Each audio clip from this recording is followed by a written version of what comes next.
चलिए इस सवाल का जवाब मैं आपसे ही लेना चाहती हूँ। मेजॉरिटी जो हार्ट डिसीज़ होते हैं, पर्टिकुलरली मैं हार्ट अटैक की बात करूँगी, वो किस उम्र के लोगों में आपको ज़्यादातर दिखाई दे रहा है? आफ्टर कोविड आप देखिएगा, इसका आंसर जो है आप कमेंट्स में भी बता सकते हैं। हम थोड़ा-सा इलैबोरेट करेंगे आज के टॉपिक में। हम यही जो है मेन जो टॉपिक है उस पे हम अच्छे से डिस्कस करेंगे। तो मेजॉरिटी जो पीपल होते हैं, पर्टिकुलरली पहले कोविड के पहले आप देखिएगा 60 का जो ग्रुप है, 60 के आसपास के जो लोग होते हैं, 60 प्लस या 60 के आसपास में लोगों में जो है हार्ट अटैक पहले कॉमन दिखता था 50 या 60 के रेंज में। लेकिन आफ्टर कोविड आप देखिएगा, या आफ्टर कोविड या उसके ये थोड़ा बढ़ गया है, मतलब जो तादाद है वो बढ़ गई है। लेकिन उसके पहले या अभी की यदि हम बात करें तो यंगस्टर में भी ये हार्ट अटैक आपको दिखाई दे रहा है। अर्ली 20s या अर्ली 30s में काफ़ी बच्चे जो अनमैरिड है उनमें भी सडन हार्ट अटैक के केसेस अभी नाउअडेज हम काफ़ी ज़्यादा देखने को हमें मिल रहे हैं। उसमें भी और एक बात आती है, क्या आपने कभी 30 साल की लड़की को या 40 साल की लड़की को हार्ट अटैक आते हुए देखा है? बहुत ही रेयर होगा। अनटिल अनलेस स्मोकर है या अल्कोहल लेती है तो ही उनमें आपको ये चीज़ दिखाई देती है। यदि सामान्य महिलाएं अच्छा खान पान है तो आपको कभी भी 30 के पहले या 40 के पहले फीमेल को हार्ट अटैक आते हुए आपने कभी नहीं देखा होगा। उनमें एक प्लस पॉइंट ये होता है कि महिलाओं में एक काफ़ी अच्छा ब्लेसिंग है। पीरियड्स के कारण उन्हें जो है हार्ट डिसीज़ है या जो भी बड़े बड़े डिसीज़ होते हैं पीरियड्स के दौरान उन्हें होने के चांसेस काफ़ी कम होते हैं। आफ्टर मेनोपॉज रिक्स बढ़ जाता है, सेम इक्वल आ जाते हैं। जितना रिक्स मेल में होता है उतना ही रिक्स जो है फीमेल को भी होता है हार्ट अटैक का, हार्ट डिसीज़ का। तो आपने कभी इस बारे में सोचा है कि आखिर ये नौजवान बच्चे, इनका कोलेस्ट्रॉल कैसे बढ़ता होगा, इनका सडन हार्ट अटैक कैसे इनको आता होगा? 60 का तो मान लेते हैं कि चलो एज इंड्यूस है, खान पान अभी तक जितना उन्होंने खाया होगा ट्रांस फैट से, या जितना ही कोलेस्ट्रॉल, क्योंकि कोलेस्ट्रॉल कैसे ना डे बाय डे जो है बिल्ड होता रहता है। अब कोलेस्ट्रॉल कैसे बनता है आर्टरीज में, कैसे, एक सिंपल बात है हार्ट अटैक आने के। जो मान लीजिए आपका हार्ट जो है एक पंप की तरह है और उसके जो आर्टरीज है ये छोटे छोटे पाइप हम समझ लेते हैं। अभी जो छोटे छोटे पाइप्स है इनका आपको काम पता ही है कि ब्लड लेना और देना। यदि ये पाइप्स में यदि कुछ जम जाता है, जैसे नाली का पाइप है उसमें कुछ कूड़ा का कचरा आ जाता है, उसी तरह से हमारे जो वेंस होती आर्टरीज होती हैं इनमें डिपोजिशन होना, किस चीज़ का डिपोजिशन होना वो भी हम देखते हैं। तो डिपोजिशन होने की वजह से ये जो जाम होता है बढ़ता जाता है, बढ़ता जाता है और एक दिन रप्चर हो जाता है, फट जाता है।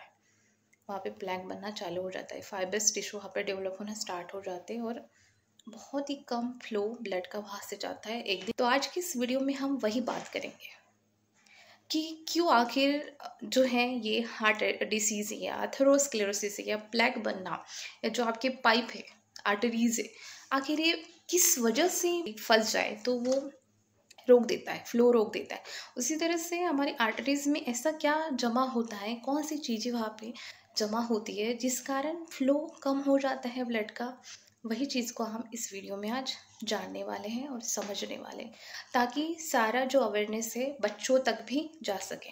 और अनफॉर्चुनेटली मेल में ज़्यादातर जल्दी होती है। 10 साल का बच्चा है, 14 साल का बच्चा है, उसी समय से यदि वो रिफाइंड फूड ज़्यादा ले रहा है, जिसको आप कुछ भी फीड कर रहे हैं, ऑयल कोई भी दे रहे हैं या सैचुरेटेड फैटी एसिड ज़्यादा दे रहे हैं, या समझ लीजिए ये जो ब्लॉकेज की जो समस्या, आर्टरीज में ब्लॉक क्रिएट होने की जो समस्या है, ये 10 साल से, इवन दैट मैं कहूँगी उसके पहले से ये प्रोसेस स्टार्ट होती है।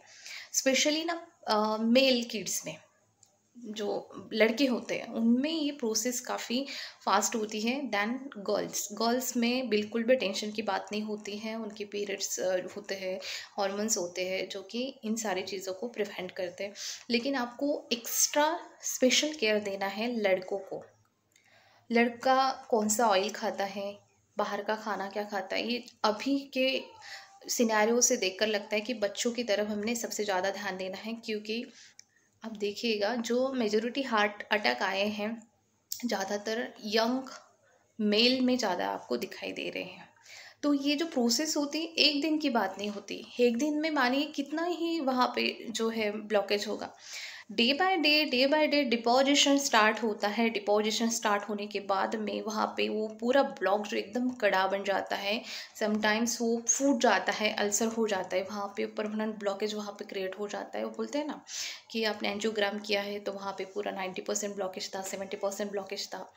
तो ये तब आपको क्लियर होता है। अभी भी बच्चा जब 3 साल का है, 3 साल का है या 4 साल का है, तभी से ये जो प्रोसेस होती हैं चालू रहती है डिपोजिशन की, धीरे धीरे। बट यदि आप इसका कुछ आप जो है कार्डियोलॉजिस्ट से ये संपर्क करते हैं या कोई भी ऐसे टेस्ट करते हैं तो बिल्कुल भी दिखाई नहीं देगा, मामूली है, लेकिन प्रोसेस तो ऑनगोइंग है। ये आपको किसी भी इसमें दिखाई नहीं देगा, लेकिन इट्स ट्रू। बचपन से ही ये बच्चों में डिपोजिशन ऑफ फैट स्टार्ट होता है। इसीलिए ये वीडियो आप पूरी तरह से देखिए कि किस तरह से प्रोसीजर होती है एथेरोस्क्लेरोसिस। हम बोलते हैं कि सडन माइकोडियल इन्फेक्शन हुआ, सडन हार्ट डिसीज हुआ, सडन जो है ब्लड फ्लो कम हो गया है, बंद हो गया है और सडनली उसकी डेथ हो गई हार्ट डिसीज से। बट ये चीज़ सडनली नहीं होती है। बहुत सारी चीज़ें मैटर करती है। कौन सी चीज़ें मैटर करती हैं, क्या चीज़ जो है ये बनाती है, पॉजिटिव फैक्टर क्या होते हैं, उसे हम सिंपल कहते हैं risk factor.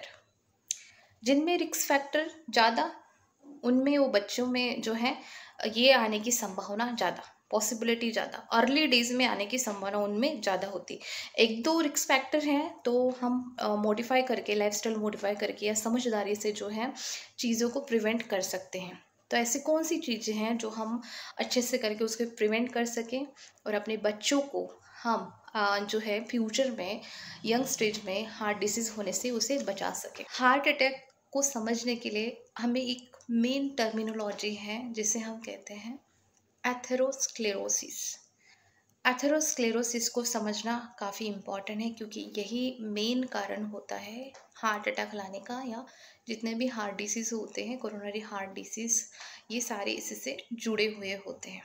Now days pass 2 to 3 decade से जो हमारे इंडियंस का लाइफस्टाइल काफ़ी डिफरेंट हो चुका है, जिस वजह से यंग एडल्ट और वो भी मेल में हार्ट अटैक के चांसेस और हार्ट अटैक से मौत जो है का जो आंकड़ा है काफ़ी बढ़ता ही जा रहा है। तो एथेरोस्क्लेरोसिस क्या होती है, किस चीज़ से एथेरोस्क्लेरोसिस बनता है और किस तरह से हार्ट अटैक या हार्ट डिसीज कॉज होती है। देखिए, एथेरोस्क्लेरोसिस को हम सिंपल फॉर्म में यदि हमें समझना है तो सिंपल है। एथेरोस्क्लेरोसिस मीन्स कि वहाँ पे जो है आपकी आर्टरीज में ब्लॉकेज हो रहा है, डिपोजिशन हो रहा है। किस चीज़ का हो रहा है? लिपिड्स का। और ये जो प्लैक है, जो रप्चर हुआ है, ये कभी कभी फ्रीली फ्लोट होता है, मेजरली फ्रीली फ्लोट होता रहता है, और सराउंडिंग की जो आर्टरीज होती हैं वहाँ पर भी ये जाकर सेम ब्लड का फ्लो शट्स ऑफ करने का काम करता है। और यदि ये कोरोनरी ब्लड वेसल्स के मेन वेसल्स में यदि ये बन जाए तो इसमें क्या होगा, ऑक्सीजन और न्यूट्रिएंट सप्लाई में दिक्कत होना स्टार्ट हो जाएगी, सेल्स डाई हो जाएंगे। लिकोलाइज एरिया में यदि टिश्यू डाई हो रहे हैं तो इसे हम इन्फार्क्ट कहते हैं। और since this occur in a cardiac muscle, means ये हार्ट के मसल्स में यदि ये हो रहा है इसको तो हम इसे मायोकार्डियम कहते हैं। और एंड रिजल्ट में जो प्रॉब्लम हमें क्रिएट होती है उसे हम मायोकार्डियल इन्फ्रक्शन या जिसे हम कहते हैं ये भी। अब ये एथेरोस्क्लेरोसिस बनने की जो प्रोसेस है 3 स्टेज में से डिवाइड किया गया है। पहली स्टेज में क्या होगा, इनिशियल जो लेयर होती हैं आपकी आर्टरीज की, डे बाय डे आप जितना भी एक्स्ट्रा लिपिड ले रहे हो, फैट ले रहे हो, जितना भी ट्राइग्लिसराइड का बढ़ रहा है उससे क्या होगा, ट्रांस फैट ले रहे हैं, पूरा जो इनिशियल जो लेयर होगी वहाँ पे थिकनिंग स्टार्ट हो जाएगी। थिकनिंग के साथ में स्टेज 2 में डिपोजिशन भी होता रहेगा, थोड़ा थोड़ा लिपिड्स का, जो भी पार्टिकल्स जो मैंने कहा है कि क्या क्या इसमें डिपॉजिट होता है, तो इसमें थिकनिंग होती रहेगी। फर्स्ट स्टेज में थोड़ा सा डिपोजिशन स्टार्ट होगा। सेकेंड स्टेज में क्या होगा, ये जो डिपोजिशन बना है पूरा, उसमें जो है ये अभी और इसमें जो है फाइब्रस टिश्यू ऐड हो जाएंगे। ये जो है इनिशियली जो स्मूथ रहेगा फाइब्रस टिश्यू, ये इसका मतलब जो डिपोजिशन है उसके ऊपर में फाइब्रस टिश्यू और स्मूथ मसल कैप है बनना स्टार्ट हो जाएंगे, और इसका जो है day by day development start होगा, और उसमें लिपिड्स मिलता जाएगा, और उसमें जो है फाइब्रस टिश्यू ऐड होते जाएंगे, स्मूथ मसल्स उसमें और ऐड होते जाएंगे डे बाय डे जो है ये इनलार्ज होता रहेगा, बढ़ता रहेगा। इनिशियली जो है सॉफ्ट रहेगा, बाद में हार्डन एंड हार्डन, इतना हार्डन, बहुत जिद्दी जो फैट बोलते हैं, जिद्दी शब्द यहाँ पे हम लगा सकते हैं, जिद्दी तरीके से और हार्डन हो सकता है। और एक दिन ऐसा आता है स्टेज 3 में, ये क्या होता है, स्टेज 3 में कॉम्प्लिकेटेड लेजन फॉर्म होता है। जो plaque day by day larger हो रहा है, तो इनिशियल जो लेयर होती है, मीडियल लेयर होती है, एंडोथेलियम जो लेयर होती है, उसको ये डिस्ट्रॉय कर देता है, और वहाँ पे फिर डिस्ट्रॉय होने के क्या होगा, अल्सरेशन होगा, अंदर का जो मटेरियल होगा वो ब्रेक होकर बाहर जो है एक्सपोज होगा ब्लड स्ट्रीम में। तो डिपोजिशन ऑफ फिब्रिन और डेवलपमेंट ऑफ थ्रोम्बोसिस प्रोसेस को अपने थ्रोम्बोसिस कहते हैं। तो यहाँ पे जो है फिब्रिन और का डिपोजिशन स्टार्ट होगा और थ्रोम्बोस बनेगा, मतलब वो अल्सरेशन होकर वो पूरा जो है अंदर का मटेरियल बाहर निकल जाएगा। और ये जो है बाद में ये सारा मटेरियल आर्टरीज, ब्लड, आपको पता है कि सारा जो है पूरी बॉडी में फैलता है, तो ये जो है ये पार्टिकल्स ब्लड के हर एक आर्टरीज में जा सकते हैं, और वो डिटेल में इस चीज़ को समझना चाहते हैं। तो काफ़ी लोगों को एक सवाल आ सकता है कि क्या इस चीज़ को फॉर्म करते हुए ड्यूरिंग दैट प्रोसेस कुछ तो सिम्टम हो सकता है, बट अनफॉर्चुनेटली इसमें किसी भी प्रकार का सिम्टम्स नहीं दिखता, ये टोटली असिम्टोमेटिक होता है अर्ली स्टेज में। और जब ये पूरा कांड हो जाता है, जब अल्सर फॉर्म हो जाते हैं, थ्रोम्बस बन जाता है और पूरी तरह से आर्टरीज में यदि ब्लड फ्लो बहुत ही कम हो जाता है, तब हमें रियलाइज़ होता है चेस्ट पेन है या जॉ पेन हो रहा है, हैंड पेन हो रहा है, वो तब जब ये काम हो चुका होता है, तब ये आपको जो है बॉडी आपको सिम्टम्स दिखाती है। उसके पहले आपको ये स्मूथली जो प्रोसेस होती है ना ऑन गोइंग होता है, सडनली आपको चेस्ट पेन होगा, सडनली आपको शॉर्टनेस ऑफ ब्रीदिंग होगा, और उसकी वजह से सडन डेथ भी हो सकता है। यदि आप लकी हैं तो जो है लेजन कम फॉर्म हुआ है तो आप इस चीज़ से आप बच भी सकते हैं। तो इस तरह से जो है मेरा एक ही जो मेरा मेन मोटो है इस वीडियो का वो यही है कि आप जो बच्चे को फीड कर रहे हैं, मतलब आपको स्पेशल अटेंशन देना है आपके मेल किड्स यदि आपको है तो उसको खाने में आपको क्या दे, किन किन चीज़ों से जो है जो लेजन फॉर्म हो रहा है, जो ब्लॉकेज हो रहा है, फिर बाद में एडवांस लेवल पर जाकर रप्चर हो रहा है, तो ये जो मटेरियल वहाँ पे डिपॉजिट हो रहा है तो उसे हम कैसे रोक सकते हैं, या किन किन बच्चों में ये जो लेजन होने की या एथेरोस्क्लेरोसिस फॉर्म होने की जो पॉसिबिलिटी है ज़्यादातर होती है, उनके माता पिता ने कौन सी स्पेशल अटेंशन यहाँ पे और कौन सा स्पेशल केयर आपके बच्चे के लिए, स्पेशली मेल किड के लिए, मेल किड की ही हम बात करेंगे और बिफोर 30 की हम बात करेंगे, लेना चाहिए, जिससे कि आप समय पर जो आने वाला असमय पर आने वाला संकट है या बच्चे की जान भी आप बचा सकते हैं। तो चलिए बात करते हैं कौन सी पॉसिबिलिटी होती है, किन किन बच्चों को ये जो प्लैक है, लेजन है, ब्लॉकेज है होने की समस्या उनके लिए जो है खतरनाक बन सकती हैं, या अर्ली स्टेज में 30 के पहले उनकी एथेरोस्क्लेरोसिस बनने की संभावना होती है। मैंने कहा ये सारी प्रोसेस जो होती है लेजन बनने की हर मेल में, ये धीरे धीरे बढ़ती है। एडवांस कब होती है, जब यंगर स्टेज में आता है, बट एडवांस कब होता है इस पे आप फोकस कीजिएगा। जिन लोगों में एडवांस तरीके से जो है बनकर ये रप्चर हो रहा है, उनमें एथेरोस्क्लेरोसिस या थ्रोम्बस होने की वजह से या मायोकार्डियल इंफार्क्शन और सडन डेथ हो सकती है, उनकी हम बात करेंगे। ऐसे में तो सभी के इसमें फैट डिपॉजिट होगा, लेकिन एडवांस लेवल तक जिनका जाता है, जिनका हाईली जो है डिपोजिशन होता जा रहा है ज़्यादातर, उनमें ये समस्या हो सकती है। क्या होता है 30+ है या 40+ है, तो एक चीज़ के लिए हम अवेयर होते हैं। हम क्या करते हैं, हमारा ब्लड प्रोफाइल चेक करते हैं, उसमें LDL कितना है, HDL कितना है, ट्राइग्लिसराइड कितना है, ये सारा चीज़ हम तब LDL का बढ़ना, कोलेस्ट्रॉल का बढ़ना हम लिंक करते हैं कार्डियक डिसीज से, ठीक है। लेकिन बच्चों में ये सब चीज़ें हम नहीं देख सकते, और मल्टीपल कारण जो होते हैं रिस्पॉन्सिबल होते हैं, कोई एक कारण इसके लिए रिस्पॉन्सिबल नहीं होगा, बहुत सारे कारण होते हैं, लेकिन सबसे मेन कारण होता है, एक सबसे इम्पॉर्टेंट कारण है उसका मेल होना या लड़का होना, इसका मेल कारण करता है। सेक्स बहुत इंपॉर्टेंट रोल प्ले करता है। अब दूसरा मेन फैक्टर होता है, पॉसिबिलिटी है कि एज फैक्टर क्या है, आपकी उम्र कितनी है।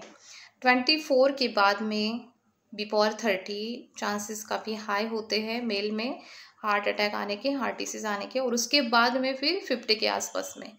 जो मैंने आपको सवाल भी किया था कि आपने ऐसे कौन से केसेस देखे हैं, किस उम्र में ज़्यादातर आपको हार्ट अटैक के केसेस देखने को मिले हैं, आप कमेंट भी कर सकते हैं। आपका मेल होना, दूसरा उम्र का, तीसरा होता है heredity, heredity including race also. आपकी यदि पॉजिटिव फैमिली हिस्ट्री है, आपकी फैमिली हिस्ट्री में यदि कोई भी blood relative, close blood relative में यदि हार्ट डिसीज़ या हार्ट अटैक यदि आपने देखा है, तो ये आपके भी इसके लिए खतरा बन सकता है। Even after adjusting for other known risk factors, studies suggest that risks in men with family history of cardiac heart disease is about 1.5 to 2 times greater than in male without such history, but is less in female. Familial hypercholesterolemia type 2 examined later is a inherited condition, but it affects only a very small percentage of people, and certain ethnic groups like African Americans, Hispanics, Asian Americans have a higher incidence of risk factors. Number 4 पे आता है, यदि आप smoker है, cigarette smoking highly susceptible होता है heart disease से। It is very important risk factor for CHD, coronary heart disease, as a nicotine and carbon monoxide in the smoke damage the heart and blood vessel. Both pose harmful effect on the blood vessel, as a nicotine makes the heart beat faster. क्या करते हैं, जो आप nicotine होता है आपके cigarette में, ये आपका ब्लड हार्ट बीट जो है फास्टर एंड फास्टर करता है, और इसको ज़्यादा वर्क करने के लिए जो मजबूर कर देता है, जिसकी वजह से ज़्यादा ऑक्सीजन आपको चाहिए होता है। और carbon monoxide present in the tobacco smoke cut down the oxygen carried by the blood cells. Further, smoking increase blood viscosity also, as well as clot formation. Studies have shown that after quitting smoking, coronary heart disease risk decreases 50%. सो आप देख सकते हो कि यदि आप smoker हैं, तत्काल में आपको स्मोकिंग छोड़ देना है। आपने समझ ही लिया होगा कि स्मोकिंग कितना आपके लिए डेंजरस हो सकता है।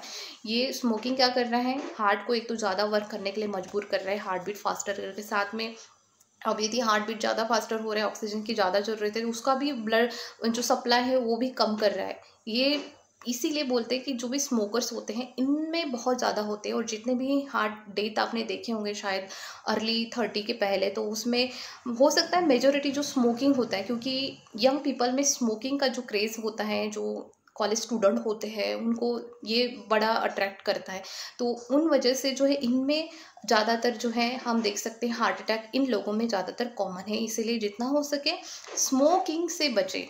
दैन दी अल्कोहल तो भी एट द पॉइंट, मतलब कुछ लिमिट तक सेफ माना जाता है, बट स्मोकिंग को कभी भी हम सेफ नहीं मानते। हाँ, फिजिकल एक्टिविटी आपकी ज़्यादा रहेगी, अच्छे से रहेगी, तो जो आप एक्स्ट्रा भी आप फैट ले रहे हैं या एक्स्ट्रा भी आपका कोलेस्ट्रॉल आपके डाइट में आ रहा है, तो आप उसको यूज़ कर लेंगे as a source of energy. तो उसमें जो प्लैक फॉर्मेशन प्रोसेस है वो कुछ हद तक जो है उतना जो है एडवांस लेवल पर नहीं जाएगा। और आपने देखा होगा जब तक ये एडवांस नहीं होता है तब तक ये आपका मतलब सडन डेथ ऑकर नहीं होता है। हर किसी के बॉडी में होता है, लेकिन लेजन जब एडवांस हो जाए, फट जाए, प्लैक जो है फ्रीली ब्लड में इधर उधर फैलता रहे, कैल्सिफिकेशन होगा, तब जाके हार्ट अटैक आएगा आपको। तो फिजिकल एक्टिविटी जो होती हैं बहुत स्ट्रांगली एसोसिएट करती हैं risk of heart disease and mortality. Physical activities से जो है concentration of high density lipoprotein, आपने सुना ही होगा, जो गुड फैट हम कहते हैं, जैसे HDL जो है, HDL कोलेस्ट्रॉल को हम बढ़ाते हैं, जो कि एक प्रोटेक्टिव इफेक्ट माना जाता है।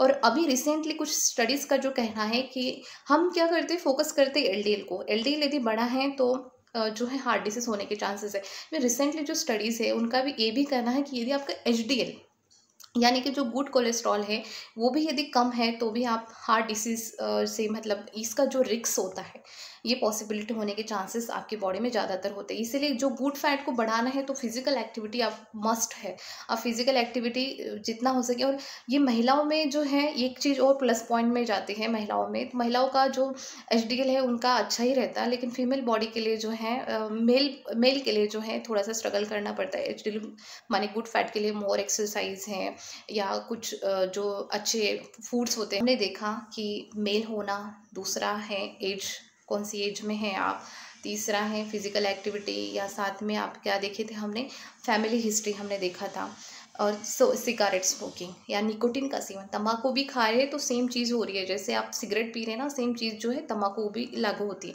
लेकिन और एक फैक्टर इसमें इंक्लूड होता है, आपने सुना होगा कि खुश रहने से, हंसने से जो है हम बीमारियों को दूर भगाते हैं। ये बात भी सही है।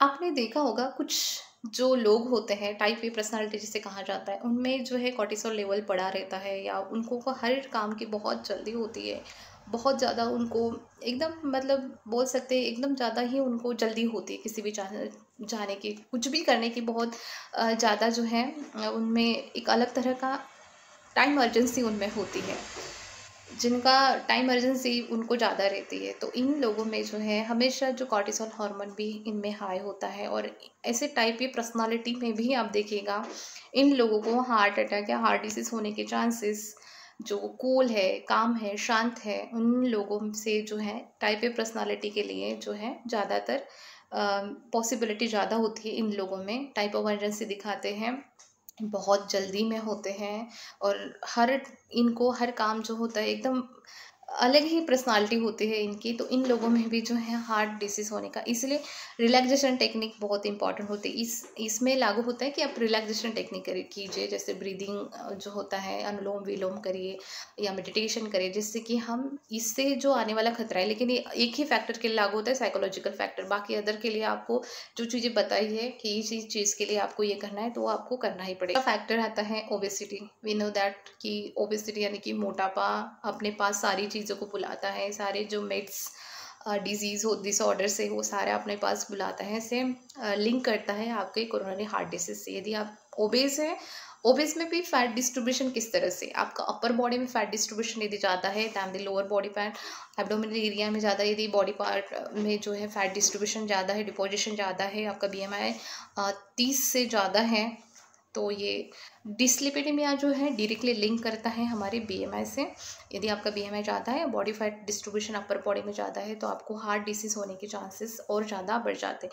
मल्टीपल फैक्टर्स यदि हैं, जैसे आप मेल है तो हर मेल में तो हार्ट अटैक आएगा नहीं, लेकिन उसके साथ में यदि आप स्मोकर हैं, यदि आप ओबेस है, और यदि आपका फिजिकल जो एक्टिविटी है बहुत कम है, ड्रिल जिससे कम हो रहा है, साइकोलॉजिकल फैक्टर भी आपका है, आप टाइप ए पर्सनालिटी पीपल हैं, तो ऑब्वियसली इन लोगों में तो हार्ट अटैक जो है, बॉडी कितना मतलब हील करेगी खुद को, तो आना ही आना है जो है वो 100% उनमें हार्ट अटैक या नहीं आना चाहिए किसी को भी, लेकिन आने की संभावना इन लोगों में ज़्यादा होती है। नेक्स्ट आता है हाइपरटेंशन यानी कि हाई ब्लड प्रेशर। यदि हाई ब्लड प्रेशर है तो इसमें क्या दिक्कत हो सकती है? देखिए, जितना ज़्यादा ब्लड प्रेशर आपका हाई रहता होता है, उतना ही कोरोनरी आर्टरीज वॉल जो होती है इसमें भी प्रेशर बना रहता है, और उससे क्या होगा, जो एथेरोस्क्लेरोसिस बनाने की जो प्रोसेस होती है, deposition of lipids, fats and all, उसकी जो प्रोसेस होती हैं वो और ज़्यादा तेज़ी से इंक्रीज़ होती है, रिवर्सिंग ऑफ हाइपरटेंशन। और आप यदि ब्लड प्रेशर की दवा लेकर या कुछ भी कर कर आपका ब्लड प्रेशर जो है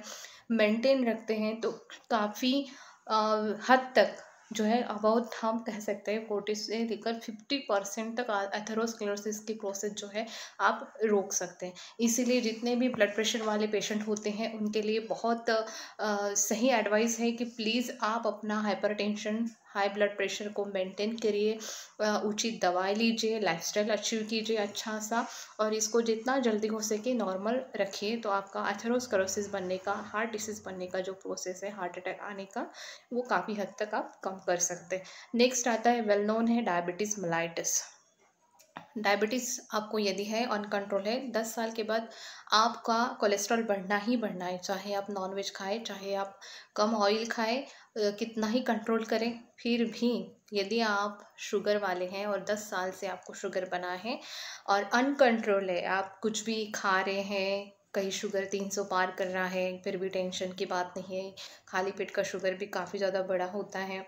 अनकंट्रोल्ड जो शुगर हम कहेंगे वो तो पूरा शरीर ही डैमेज करता है, लेकिन साथ में जो है आपके हार्ट डिसीज, हार्ट अटैक आने के चांसेस भी काफ़ी हाई हो जाते हैं। इट मीन्स दैट कि एथेरोस्क्लेरोसिस बनने की जो प्रोसेस होती है और ज़्यादा ये रैपिडली इंक्रीज होती पॉइंट पे आते हैं। जिनका भी 60+ है उनके लिए यदि LDL बड़ा होता है, LDL जो कि एक बुरा फैट माना जाता है, इनका यदि आप 1% से भी इसको घटा सकते हैं, 1% भी यदि आप डिक्रीज कर लेते हैं, तो 1 से लेकर 2% तक आप जो है कार्डियक डिसीज से, कोरोनरी हार्ट डिसीज या सडन हार्ट अटैक से खुद की रिस्क को आप कम करते हैं। गुड फैट है, अच्छा वाला जो फैट है, इसका कितना लेवल होना चाहिए आपका। यदि जब भी आप लिपिड प्रोफाइल करते हैं, आपका जो एचडीएल लेवल है 60 के आसपास में है, तो इसको अच्छा माना जाता है, काफ़ी अच्छा माना जाता है, मतलब गुड प्रिडिक्टर माना गया है।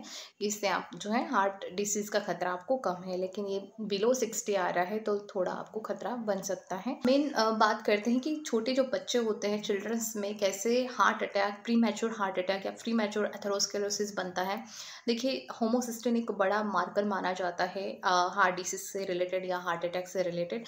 यदि होमोसिस्टिन का बढ़ना और आपकी होमोसिस्टिन की यदि हिस्ट्री, और उसमें स्पेशली जो होता है एक एंजाइम है जो जिसका नाम है होमोसिस्टिन के लिए सिस्टैथियोन बी सिंथेस, ये यदि डिफिशियंट है बॉडी में तो इसेंशियली कैटाबोलिक एंजाइम होता है होमोसिस्टिन के लिए। होमोसिस्टिन के लिए सबसे इंपॉर्टेंट एंजाइम माना जाता है सिस्टैथियोन बी सिंथेस, और ये यदि कुछ बच्चों में यदि कम है या डेफिशिएंसी है इसकी वाली, उन बच्चों में आपको जो है प्रीमैच्योर एथेरोस्क्लेरोसिस या बहुत ही कम उम्र में, जो आप देख रहे हैं ना अर्ली 20s में, अर्ली 30s में जो है काफ़ी लोगों को हार्ट डिसीज हो रहा है, सडन हार्ट अटैक आ रहा है, तो ये होमोसिस्टिन का मार्कर जो होता है यदि प्राइमरी आपकी फैमिली हिस्ट्री में है या बच्चों में होमोसिस्टिन का बढ़ना जो होता है यूजुअली जो फैमिली में होता है, जैसे आपके ब्लड रिलेटिव है, क्लोज वाले ब्लड रिलेटिव, उनका यदि होमोसिस्टिन बड़ा हुआ है या आपकी खुद में ही होमोसिस्टिन बच्चे में कम है, बढ़ा हुआ है, तो इस मीन्स दैट कि जो एंजाइम है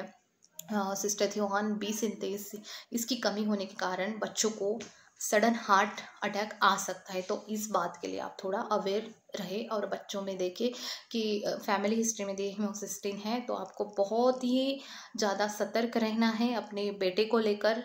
मेजोरिटी मेल में आपने देखा इतना सारा समझाने के बाद कि मेल जो होते हैं उनमें हार्ट अटैक बहुत कॉमन होता है, तो ये बात आप नोट कर लीजिए कि होमोसिस्टिन का मार्कर यदि आपकी फैमिली में रन कर रहा है तो बच्चों की स्पेशल केयर, उनका डाइट मॉडिफाइड करना, लाइफस्टाइल मेंटेन करना आपकी बहुत बड़ी जिम्मेदारी है।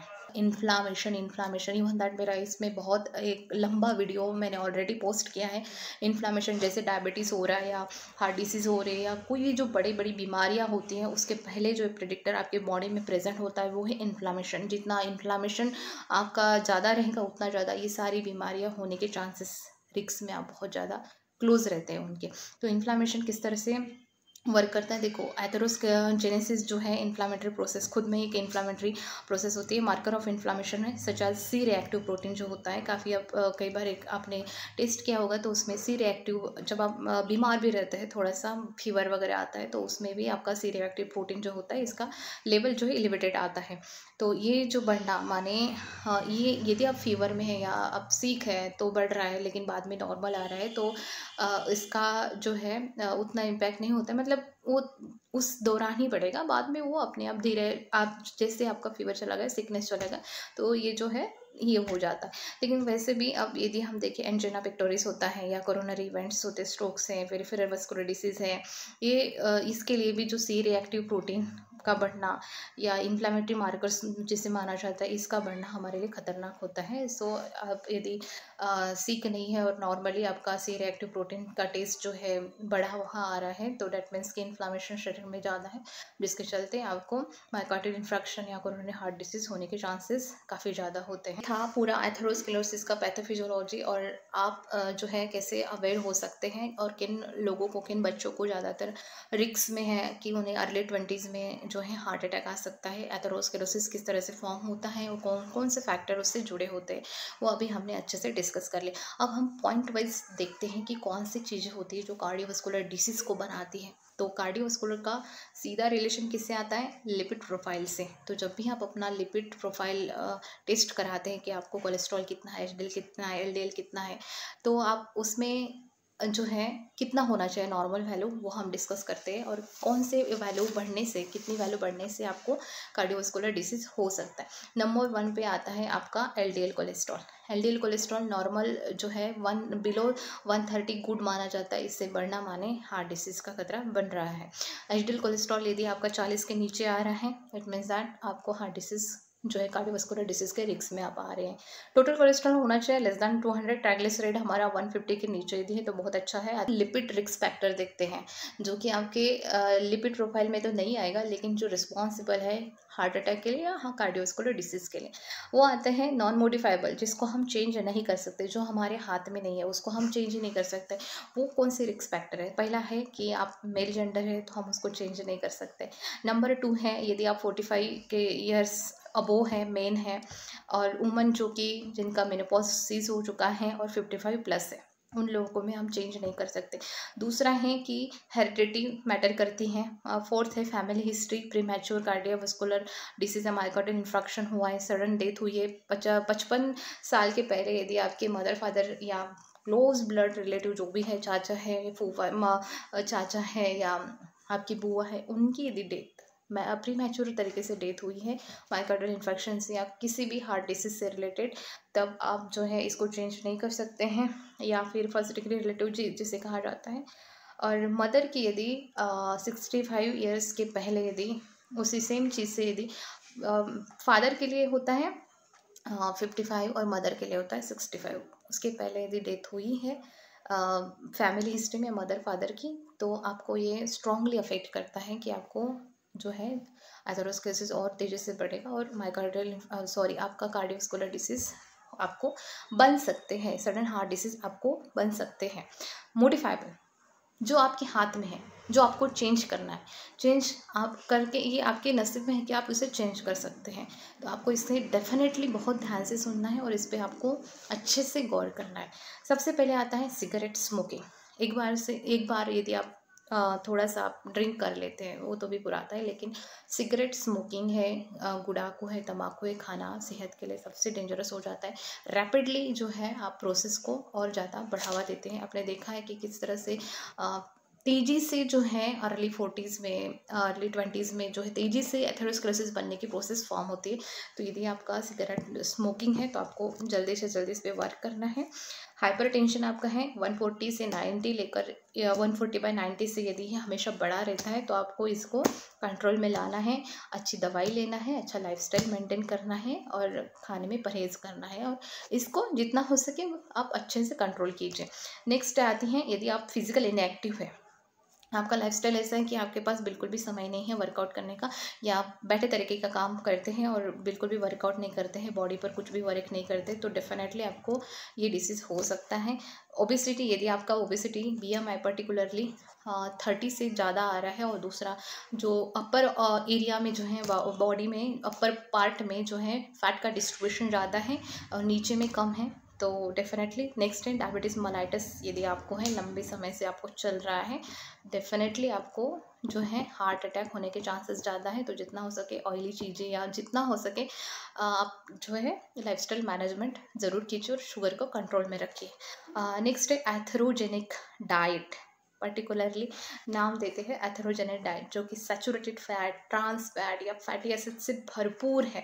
जितना हमें ज़रूरत नहीं होती उससे ज़्यादा यदि आप एथेरोजेनिक डाइट लेते हैं, डेफिनेटली हार्ट कार्डियोवास्कुलर डिसीज़ होने के चांसेस 90% 100% है। नेक्स्ट आते हैं कुछ ऐसे फैक्टर्स होते हैं जिन्हें हम इमर्जिंग रिस्क फैक्टर कहते हैं, जिसमें आता है एलिवेटेड लाइपोप्रोटीन रिमेनेंट्स। लाइपोप्रोटीन रिमेनेंट्स यदि बढ़ जाते हैं, लाइपोप्रोटीन ये बढ़ना, स्मॉल LDL पार्टिकल्स का बढ़ना, या फिर अपोलाइपोप्रोटीन B का बढ़ना, टोटल कोलेस्ट्रॉल का और HDL का रेशो यदि बढ़ता है तो यह emerging non lipid risk factor में आता है। हाइपरथ्रोमोसिस्टेनिमिया, थ्रोम्बोजेनिक और haemostatic factor, inflammatory factor, C reactive protein जो हमने देखा है, इम्पेयर फास्टिंग ग्लूकोज लेवल, ये सारी चीज़ें यदि आपको है तो ये एथेरोस्क्लेरोसिस बनने की जो प्रोसेस है इसको और ज़्यादा बढ़ावा दे सकती है। तो अगले वीडियो में हम अच्छे से डिस्कस करेंगे कि कैसे इन चीज़ों को हम, जो कि मॉडिफाइबल है, अपने हाथों में है और ख़ुद की जो है आप जान छुड़ा सकते हैं हार्ट डिसीज से, हार्ट अटैक से, या एथेरोस्क्लेरोसिस का जो बनना है प्रोसेस को स्लो डाउन कर सकते हैं, वो हम अगले वीडियो में ज़रूर देखेंगे। लेकिन हर चीज़ का यदि ट्रीटमेंट जानने से पहले उसकी पैथोफिजियोलॉजी, उसका कारण और किस तरह से वो चीज़ फॉर्म होती है, किन वजह से वो चीज़ बनती है, ये जानना मेरे ख्याल से इसका अवेयरनेस देना बेहद इम्पॉर्टेंट है। इसलिए मेरी एक निवेदन है मेरा कि जितनी भी माताएं हैं जिनको बेटे हैं और फैमिली हिस्ट्री में यदि किसी का हार्ट डिसीज़ से देहांत हो चुका है 55 के पहले मेल में, तो आपको जो है बेटे पे कुछ रिस्ट्रिक्शन लाना है।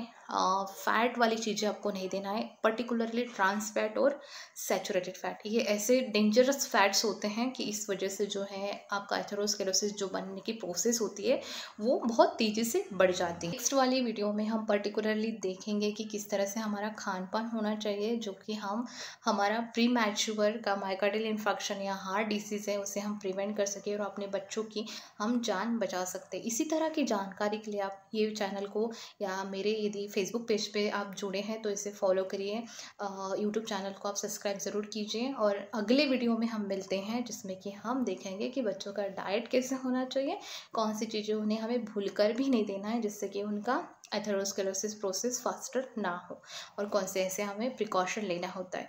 Thanks for watching.